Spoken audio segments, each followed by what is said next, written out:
गुढियावरून राष्ट्रवादी आक्रमक झाली। जळगावमधील काँग्रेस भवनासमोर रास्ता रोको करण्यात आला। एनसीपीच्या आंदोलनाला काँग्रेसनं गांधीगिरीने उत्तर दिले। राष्ट्रवादीच्या कार्यकर्त्यांना गुलाब यावेळी देण्यात आलाय।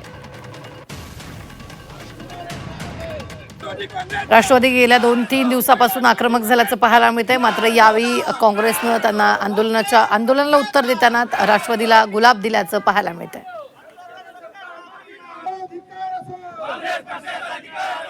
त्यांनी जे आंदोलन केलं आहे त्यांचेच लोक नाराज आहे, आंदोलनाच्या विरोधात आहे। ते एक सत्ताधारी पार्टीचे लोक आहे, त्यांच्या आंदोलनामध्ये 100 लोक पण हजर नाही आहे।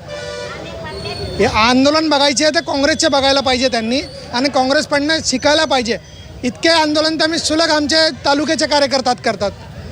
राहिला त्यांच्या आंदोलनाच्या विषय संदर्भात ते आले। आम्हाला फक्त तुमच्या माध्यमातून यांना एक मेसेज पोहोचवायचा आहे, हे आंदोलन तुम्ही अजित पवार साहेबांची जी दुर्घटना घडली, जे अपघात झाला, त्याचा FIR नोंदणीसाठी आणि निष्पक्ष याची जांच करण्यासाठी तुम्ही केलं असतं तर आम्ही हजारोच्या संख्येनं तुमच्यासोबत येऊन, कारण अजित पवाराचा मान सन्मान आमच्या मनात